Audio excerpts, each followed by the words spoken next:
दोस्त कमीना होता ही है और मेरा दोस्त सबसे कमीना भोंसड़ी के। আজকে না স্কুল লাইফের একটা মেমোরেবল মুমেন্ট শেয়ার করা যাক।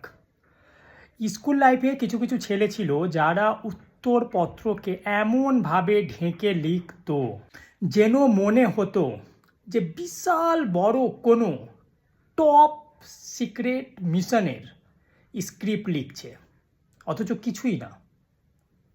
কখনো কখনো টিউশন টেস্টেও এরকম করতো। কাশ যদি ওর 10%ও মেয়েরা নিজেকে ঢেকে রাখতো, আজকে সমাজটাই বদলে যেত। বাট থাক, সেটা মেয়েদের ব্যক্তিগত ব্যাপার। তবে আমার না জানার খুব ইচ্ছে করে এরা কোথায় আজকে, এরা কি নাসায় চলে গেছে? আমার ক্লাসমেট এক্সাম হলে আমি বলছি, ভাই একটু দেখা আমাকে, পাস মার্কটা অন্তত পক্ষে তুলে নি, আমি তো আর তোকে টপকে যাচ্ছি না। যে বেশ কয়েকবার বলার পর পিছন ঘুরে আমাকে বলছে, ভাই দেখার হলে অন্য কিছু দেখে নিস, খাতা আমি দেখাতে পারবো না। কী ধরনের অসভ্যতা মেয়েটা, কেমন নোংরা কথাবার্তা। দেখার হলে অন্য কিছু দেখে নিস মানে আবার কি? আমার কি নেই নাকি যে আমি ওর দেখব?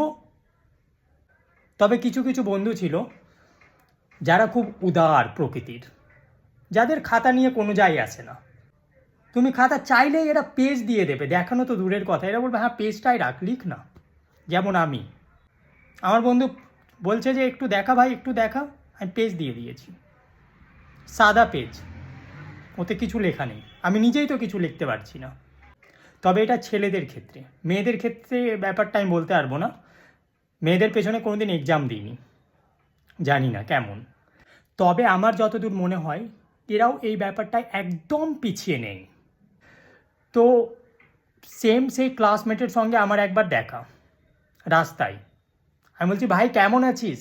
এ বলছে, বেশ ভালো ভালো। আজকাল কেমন লিখিস? জিজ্ঞেস করতেই মুখ ঘুরিয়ে চলে গেল। কেন, আমি কি কিছু বাজে কিছু জিজ্ঞেস করলাম? আমি তো লেখার ধরনটাই জানতে চেয়েছিলাম। আমিও দাঁড়িয়ে না থেকে মুখ ঘুরিয়ে চলে গেলাম, হেসে গেলাম। আগে ঢেকে লিখতো, এখন নাকি লেখার ধরনটাও বলতে পারছে না। তবে না একটু কনফিউজ ছিলাম যে কামিনাটা কে, আমি নাকি ও।